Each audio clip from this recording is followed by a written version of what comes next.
मैं नरेंद्र दामोदर दास मोदी मैं अन्नपूर्णा देवी ईश्वर की शपथ लेती हूँ। मैं संजय सेठ ईश्वर की शपथ लेता हूं कि मैं विधि द्वारा स्थापित भारत के संविधान के प्रति सच्ची श्रद्धा और निष्ठा रखूंगा। इनको सांसद बनाने में और इनको जो मंत्री बनाया गया उसे भारत का प्रधानमंत्री नरेंद्र मोदी जी का जाता है इनका श्रेय। हम उनको भी धन्यवाद करते हैं कि हम जैसे रांची जिला के कार्यकर्ताओं को उत्साह वृद्धि करने में हमें गौरवशाली। कोयला उद्योग के 4 बड़े यूनियन C2, एटक और BUMS के अध्यक्ष सचिव और उनके प्रतिनिधि की संयुक्त बैठक राजधानी रांची में आयोजित हुई। इस दौरान भारत सरकार के कोयला मंत्री और कोयला राज्य मंत्री से कोयला उद्योग की समस्याओं को लेकर राष्ट्रीय हित में एक संयुक्त मांग पत्र तैयार करने की सहमति बनी है। मजदूरों के विभिन्न मुद्दों पर मांग पत्र आधारित है। कॉन्ट्रैक्ट सिस्टम लागू है तो वहाँ ठेकेदार भले बदल जाए और उसके बाद अगर बात बन गई तो ठीक है, नहीं तो बात हम लोग करेंगे, अपने कार्रवाई करेंगे और उतरेंगे। कंपल्सरी अनिवार्य। अभी क्या हो रहा है, बहुतों को EPF में बना देता है, तो EPF CMPF में अंतर है, उतना हम अभी एक्सप्लेन नहीं करेंगे। मगर हमारा डिमांड है कि जितने भी लोग कोयला उद्योग में कार्यरत हैं, ठेका मजदूर समेत सबों को CMPF का सदस्य बनाया जाए। और लोग हैं, ऐसे बहुत पॉइंट्स हैं। लास्ट 2 पॉइंट है जो JBCCI में कोल इंडिया को छोड़कर और भी जो कोयला उद्योग में कंपनीज हैं वो पहले रिप्रेजेंट करती थी JBCCI को।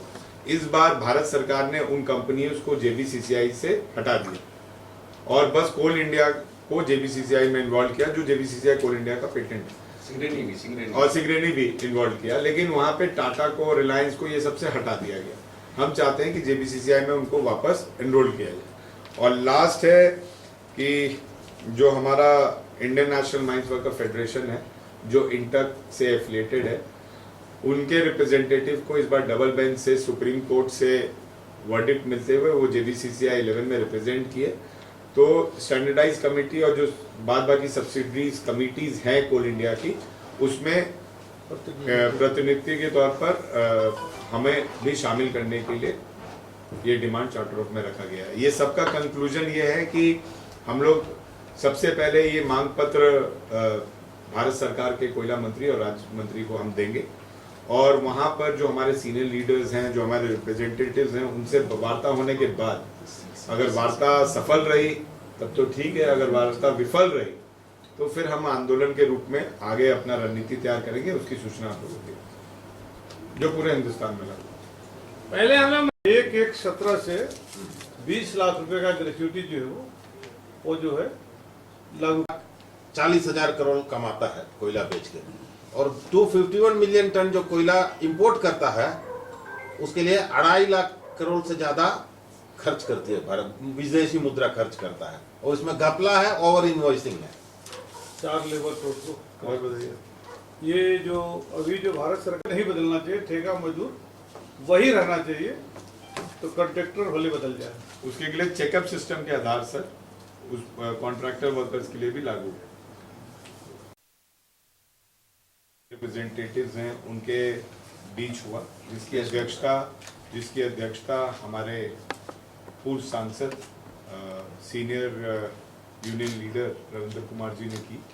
तो मैं चाहूँगा कि वो आप लोग को इस बैठक में जो डिसीजन आज तमाम के रिप्रेजेंटेटिव्स ने लिया है उसके बारे में ब्रीफ इंट्रोडक्शन करके आपको।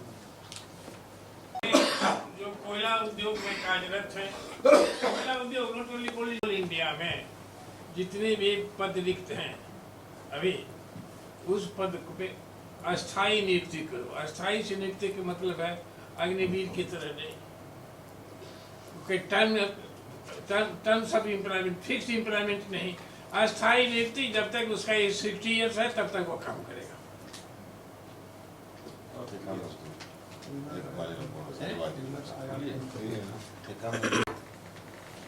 अपना काम करता है, एक कोल मिनिस्ट्री काम करती है, कोल इंडिया काम करती है। हम लोगों ने नेशनल इशू में ये लिखा है कि कोल इंडिया का जो प्राइवेटाइजेशन हो रहा है उसको कंप्लीट रोका जाए। कोयला उद्योग का कोयला उद्योग का जो प्राइवेटाइजेशन हो रहा है उसको कंप्लीट रोका जाए। और MMDR एक्ट जो हम लोग का था, जिसमें माइंस मिलन ने MMDR एक्ट जो था, इसको देखते हुए काम, आपको कोल इंडिया में पहले कोयले को बेचने का अधिकार बस कोल इंडिया को, फिर कैप्टी उद्योग आया जिसमें कोल इंडिया कैप्टी पावर प्लांट्स को, कैप्टी इंडस्ट्रीज को कोयला देने लगी।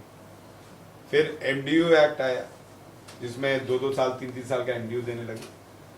अब कोल इंडिया रेवेन्यू एक्ट पर,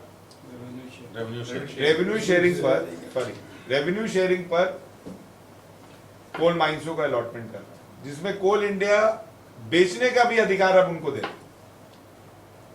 तो किस ग्रेड पे बिकेगा, कितनी माइनिंग होगी, कोयला उद्योग में कितना असर पड़ेगा, इन सब को देखते हुए हमारे जो सीनियर लीडर हैं जो अध्यक्षता कर रहे थे और बाद बाकी लोग ने एग्री किया कि इसको रोका जाए इमीडिएट इफेक्ट से। उसमें क्या दाम भी वही तय करेंगे और दाम भी वही तय करेंगे कि किस दाम से कोल इंडिया का कोयला को बेचना है।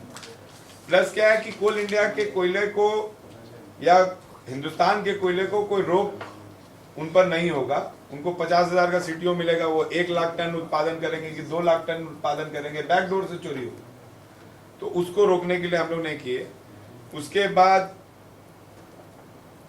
आपका CSR जो फंड है, 1948 पार्लियामेंट्री एक्ट के तहत जो CSR फंड का हम लोग ने परिचालन कोल इंडिया में बरसों से हम लोग करते आ रहे हैं, उसमें कोल इंडिया के यूनियन रिप्रेजेंटेटिव की भागीदारी नहीं, जिसमें misutilisation of fund and misutilisation of area हो रहा है।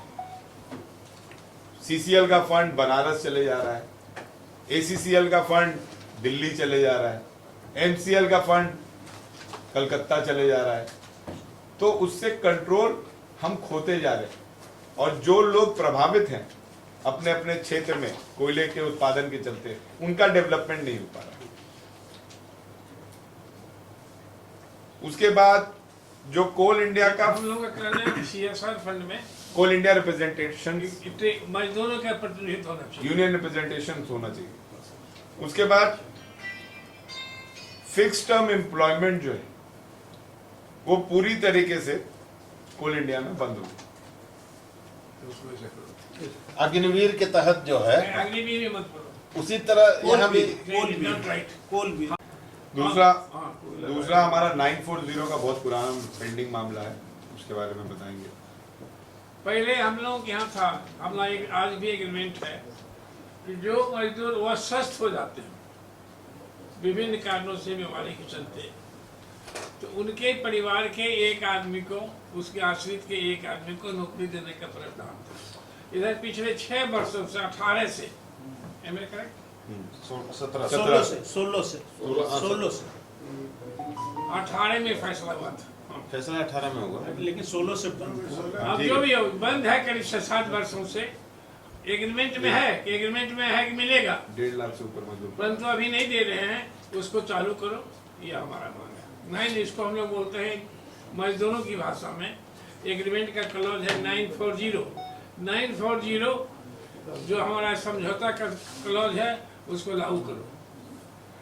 और क्या जो सबसे बड़ा मुद्दा है कि कोल इंडिया नवरत्न रहा, भारत रत्न रहा, और कोल इंडिया के निर्माण में हमारे यूनियन लीडर्स का, हमारी सरकार का बहुत बड़ा योगदान है। वहीं पे हमारे रैयतों का, विस्थापितों का भी बहुत बड़ा योगदान है। लेकिन आज के डेट में उनकी नौकरी को बढ़ावा नहीं देते हुए प्रोडक्शन कैपेसिटी कोल इंडिया अपने आप बढ़ाना चाहती है, लेकिन वहीं पे कोल इंडिया इंपोर्ट ऑफ कोल भी कर रही है, जिसमें 251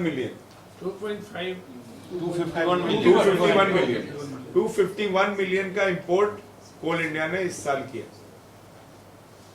जो कहीं ना कहीं हिंदुस्तान के कोयला उद्योगों को पीछे ढकेलने का काम है और एम्प्लॉयमेंट में बाधक बन रही है। क्योंकि जब तक कोल इंडिया को स्कैरिसिटी ऑफ कोल समझ में नहीं आएगा कि हमें कोयला का उत्पादन करके सरकार को कोयला देना है, तब तक वो मैन पावर की बढ़ोतरी नहीं करेगी, तब तक वो विस्थापित और रैयतों के जमीन लिए हुए पर नौकरी नहीं देगी, और उसी बेसिस पर वो काम करना शुरू नहीं करेगी। अभी इंपोर्ट कोल करके, पहले कोल इंडिया के माध्यम से कोई भी कैप्टिव पावर प्लांट को इंपोर्ट कोल बेचा नहीं जाता था, सब लोग अपना अपना कोयला खुद इंपोर्ट करते थे। अब कोल इंडिया पिछले कई वर्षों से खुद इंपोर्ट कर रहा है कैप्टिव पावर प्लांट्स को, जिनका टाई अप है कोल इंडिया के साथ, उसको वो कोयला देने का काम कर रहा है। जी एक चीज उसमें हाईलाइट कीजिए, कोल इंडिया को मिनी लंदन मैक्लुस्कीगंज प्रकृति की गोद में बसा ड्रीम डेस्टिनेशन आपका कर रहा है इंतजार। आइए अपने यादगार लम्हों को बिताइए ड्रीम डेस्टिनेशन में। राजधानी रांची से महज 50 किलोमीटर दूर आपका अपना ड्रीम डेस्टिनेशन। जब टूटती है आस, जब थकती है सांस, जब रूठते हैं अपने, मुंह मोड़ता है जमाना, जब अंगड़ाई लेता है संकल्प, फिर बनती है कहानी, बनते हैं अनमिट निशान। देखिए मेरे साथ संघर्ष की दास्तान।